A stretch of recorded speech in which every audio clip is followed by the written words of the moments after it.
In this video, we will be discussing the GVSU assessment philosophy, language, and processes.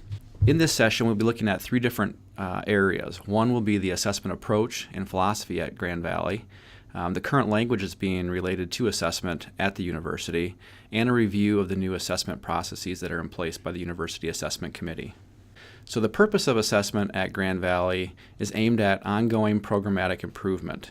This should be continuous and focused and really internally driven so that it makes the most sense for the program itself. What we want in the end is to make sure that if there are changes we are making in our curriculum, to determine whether or not those changes are working, and also to determine whether or not our graduates are prepared at the expected levels that we want them to be at when they graduate. We've made a shift in language at Grand Valley in the past year from a goals-focused approach to an outcomes-focused approach.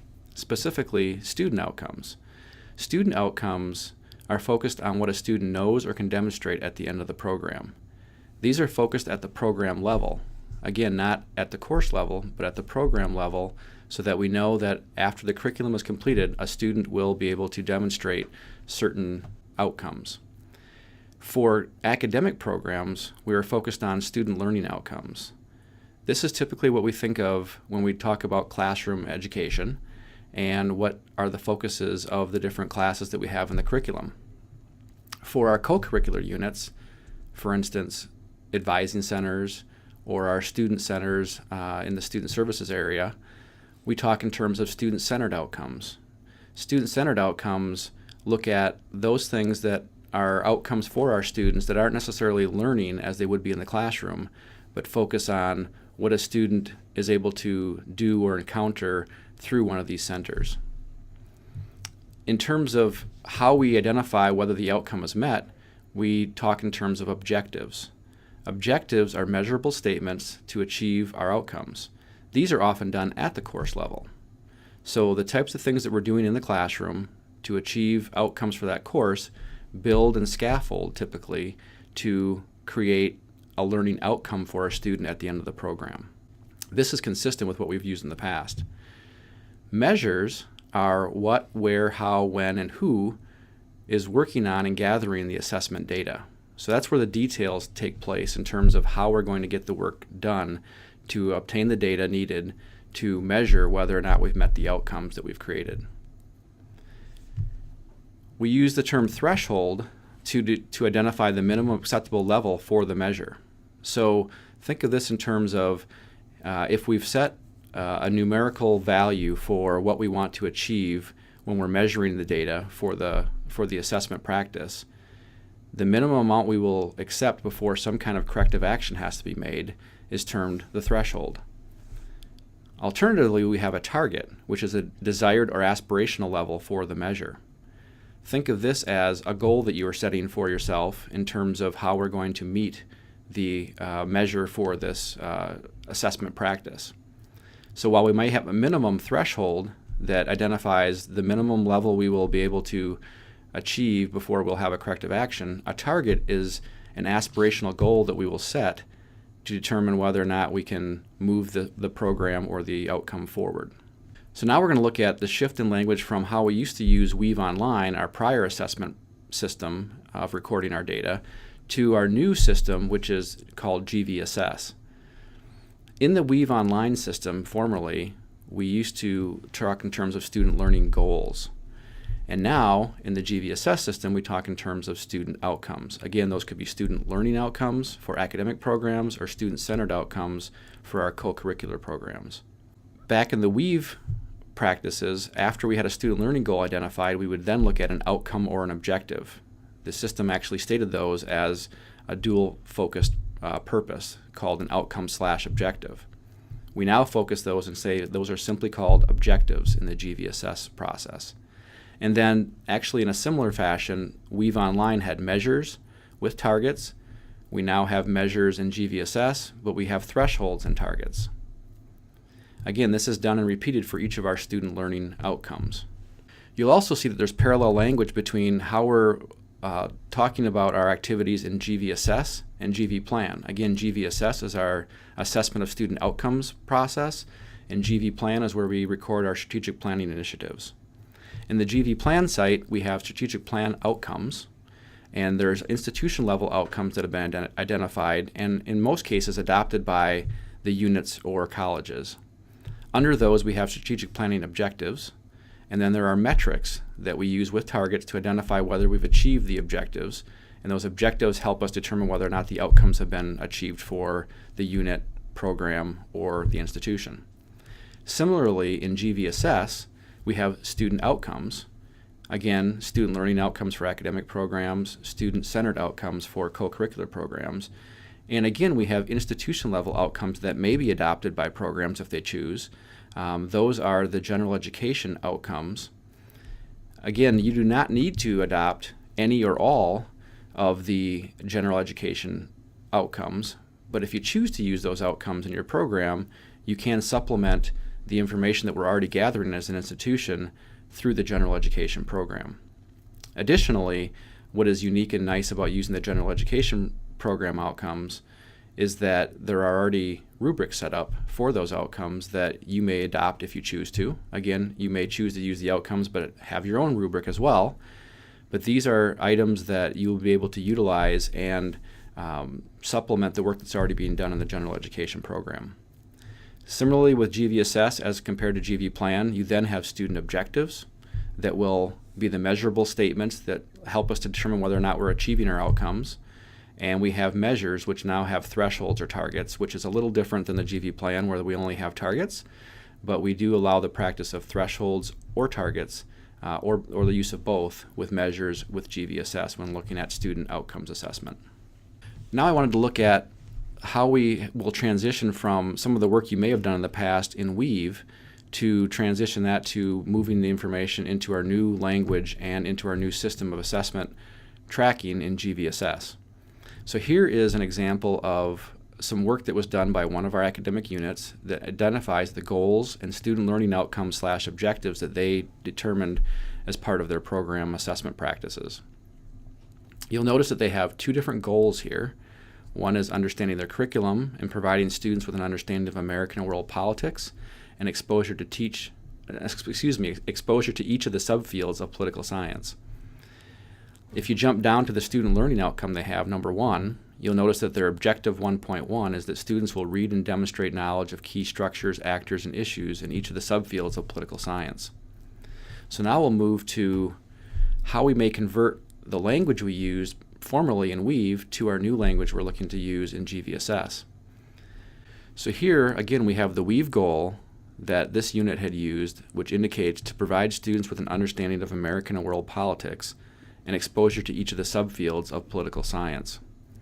This can be a little bit problematic because there are multiple items within this goal that need to be measured. And so when trying to determine whether or not we've met the goal that we've set in this case for Weave, it may be problematic because we may have met part of this goal, but not all parts. And so how is that going to be identified in your assessment work? A better approach is to split up the several different, in this case, 3 different items that are identified in the goal into their own separate unique statements. And so I've done that here with the GVSS language. So now we're converting the goal in Weave to language we would use in GVSS for the student learning outcomes. Again, remember, these are what students should know or can do by the end of the program. So 1, I split out one component to say students have an understanding of American politics. That is an identifiable statement that we can measure against to see whether or not it was achieved. A second statement here would be students have an understanding of world politics. A third outcome could be students are knowledgeable of each of the subfields of political science. So again, we've moved from a goal statement in Weave, which talks about providing students with, to an outcomes-focused statement and actually splitting it up into 3 separate statements that are each individually measurable to determine whether or not we've met the outcomes for these different areas for the students by the end of the program. Likewise, after identifying what our student learning outcome is, again, we've identified it here as students have an understanding of American politics. We then need to identify what the objective is that will be the measurable statement to help us determine whether or not students have met the outcome. In the Weave program, this unit had identified the learning outcome / objective, again, that's the old language, to say students demonstrate knowledge of key structures, actors, and issues in American politics. This is actually a perfectly stated objective statement for the new GVSS process. So when you look here and we see what the GVSS objective is, again, that's the measurable statement that helps determine achievement of an outcome. We can keep the same language and indicate that students demonstrate knowledge of key structures, actors, and issues in American politics. Again, this will be the measurable statement that will help us to determine whether or not we've achieved our learning outcome, which states students have an understanding of American politics. Furthermore, in the GVSS system, we will have to identify different components of our measure. Remember, the measure is the individual components that will identify how this will be done, who will be doing the work, where it will take place, how it will be measured, and so forth. One item that will be asked about is the metric or instrument. In this case, we may have an example that might indicate a research paper in Political Science 365 scored using a rubric. That would be the metric or instrument used to measure whether or not we've met the objective, which says students demonstrate knowledge of key structures, actors, and issues in American politics. So a rubric may be created to review the paper that a student submits to identify whether or not they've met those objective components. Here you'll also notice that we've identified two different components, a threshold and a target. These are identified here as it indicates in percentages. These could be in a number of different formats. You could use Likert scale components. It could be percentages, a number of things you could use to identify how you want to measure. In this case, I use an example of a percentage. So we could say the threshold is 70%.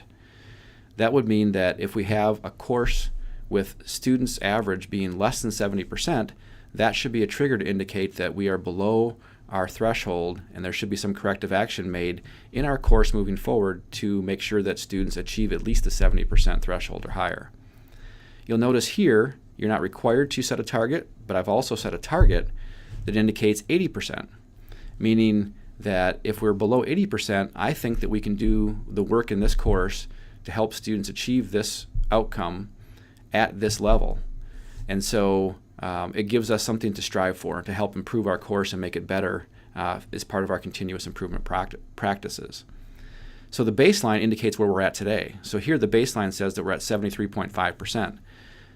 This is good because we're above our threshold, which means we don't have the need to do corrective action at this point to make sure that we're meeting the minimum acceptable level.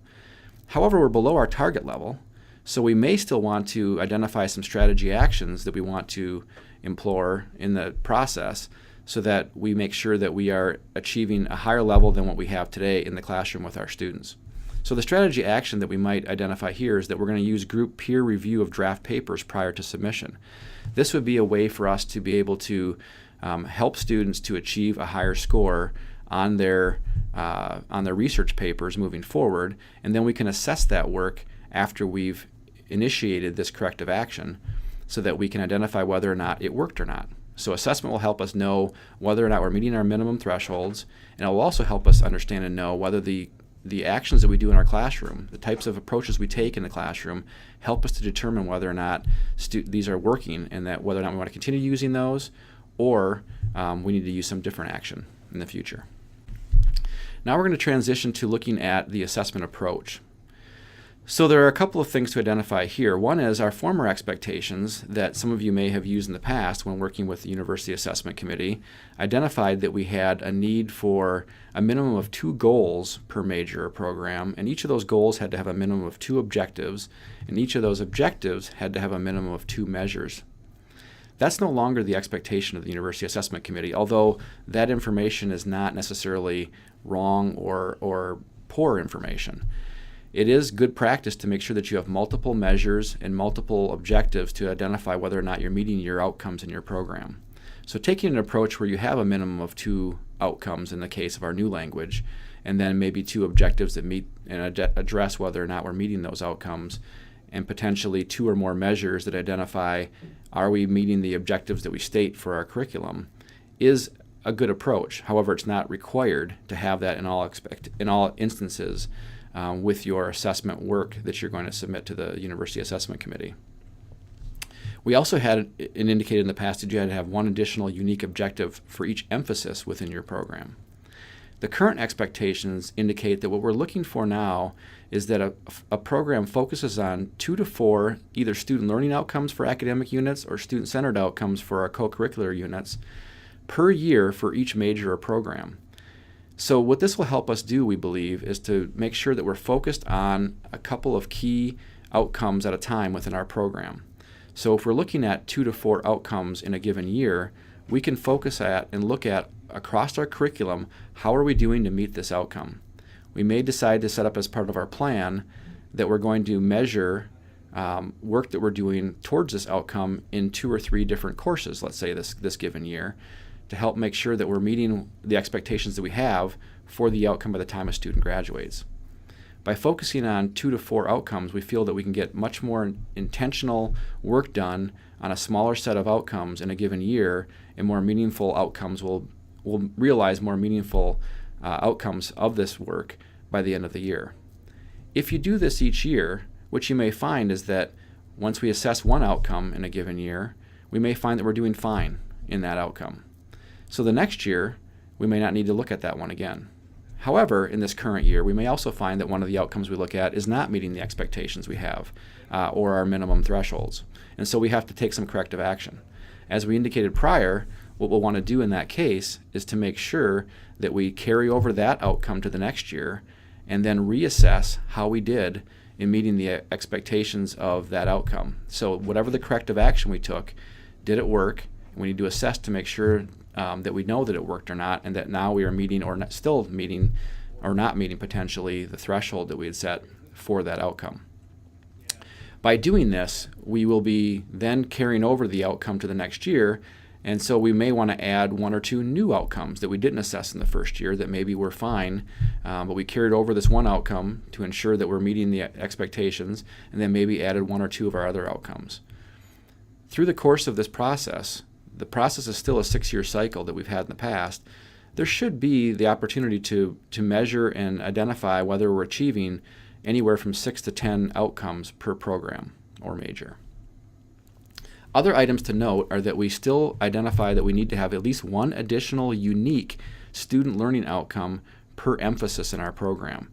This is per every 2-year cycle, which is the review cycle for the University Assessment Committee. So within that 2-year cycle, you have to identify at least 1 additional unique student learning outcome to assess to be able to demonstrate that you're meeting the outcomes of that emphasis within your program. Additionally, if you have a certificate within your department, you do need to have at least 2 additional unique student learning outcomes that are assessed per 2-year cycle to identify whether or not the outcomes are met for that certificate program. Again, that's not annually, but within the 2-year cycle, you have to have done some assessment on at least 2 additional unique student learning outcomes. The next couple of slides are going to identify how the process works now. Those are the ways that you achieve recording your information for your student outcomes assessment.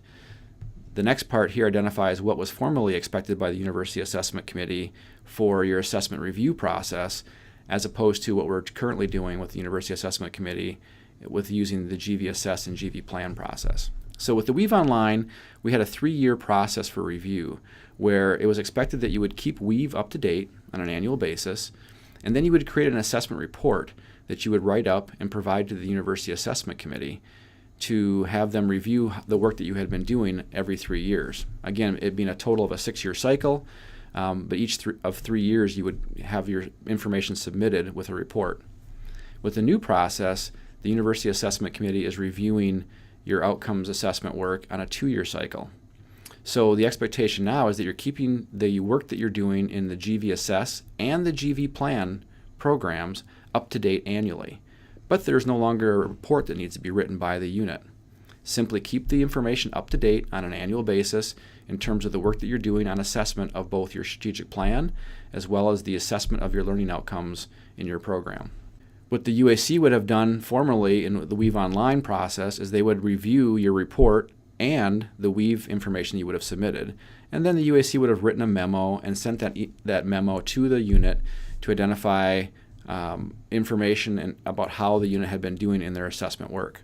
In the current process, the UAC will still review the information, but now they will just simply go into GVSS and GVPlan and review the work that you've been doing as a unit in that system.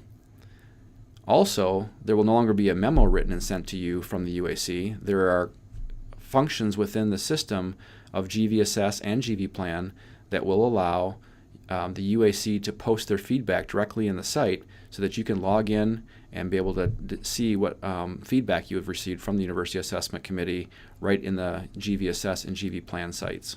At the end of a 6-year cycle, there used to be a self-study that was due that had to be written up by the unit and submitted to the University Assessment Committee. There's no longer a self-study needed with the new process. There is an abbreviated self-study process within the GVPlan site. There are 5 to 6 reflection questions that are asked within the site that will be prompting the unit to review how they've done in achieving the objectives of their strategic plan and the outcomes for their assessment of student outcomes in the GVSS and GVPlan sites. This is a much abbreviated process and much more focused, and we believe will help units to more readily identify the positive work they've done with their assessment work, as well as areas that need improvement to help them move forward in improving their programs long term. Also, the 6-year process has now been realigned to be aligned now with the university's strategic planning time frame. The current time frame is the 2016 to 2021 assessment process, and everybody's assessment process for their units is aligned now with that 2016 to 2021 time frame. This concludes the information we're providing now for this presentation. If you have questions or are looking for more information about assessment expectations and practices, there are many helpful resources to aid you in your assessment work if you visit the University Assessment Committee website at www.gvsu.edu/UAC. Also, if you have questions about the content of this presentation or would like to discuss your assessment preparation or activities, please feel free to contact Chris Pluff in the Office of the Provost. Additionally, there are more information and resources available on the University's Strategic Planning, Assessment, and Accreditation website at www.gvsu.edu/SPAA.